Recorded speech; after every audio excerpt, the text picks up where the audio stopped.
नमस्कार। तो चलू अहाँ सबके एकटा हम साक्षात अहाँ के दर्शन करा रहल छी एकटा आइ काल्हि के उभरता नेता सब। तो चलू किछु बात करै छी। प्रणाम सर। प्रणाम प्रणाम प्रणाम प्रणाम। एकटा बात कहू कि अहाँ एबे जे ठाढ़ भेलिए अहाँ जनता ले की सब केलिए?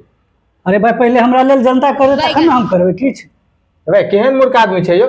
अहाँ जनता लेल करबै कि जनता अहाँ लेल करता? अरे भाई एहि बेर जे चुनाव में हम खड़ा भेलिए तो पहले हमरा जनता जीते देते के बाद हम जनता के लेल करबै। ओहो सॉरी सॉरी मिस्टेक भ गेल। ओइ से पहले केना क दिए? अच्छा अच्छा ई कहू कि लोग देखे छिए नेता सबके कि 5 साल में जे है से फॉर्च्यूनर पर चढ़ लगे, एहन कोन काज करे जे 5 साल में फॉर्च्यूनर पर चढ़ लगे? देखियो हम तो जीतल नहीं छी से कहब अहाँ के, तो तै द्वारे मधुबनी के जनता से हम आग्रह कर रहल छी कि हमरा एहि बेर जिता दिया। तके बाद हमहू गाड़ी पर चढ़ के 4 व्हीलर पर तके बाद हमहू अनुभव भ जात, तके बाद हमहू कह देब कि केना की होय छै।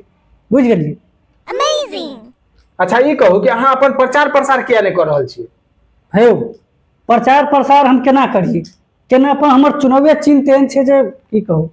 की एहन छै जे अहाँ प्रचार प्रसार नहीं कर हम तो सकै छी? जान बुझ के नहीं कर रहल छी प्रचार प्रसार। किया? केना कहिए सबके कि एबे चौकीए पर दै के छै। बुझ गेलिए? तै द्वारे हम प्रचार प्रसार नहीं कर रहल छी। ई तो बहुत गंभीर समस्या छै यौ। बड़ा गंभीर समस्या है, बड़ा गंभीर। ठीक छै एबे चौकीए पर दै के है। तो ध्यान देबे अपने सब चौकी छापर बटन दबा दे के छै।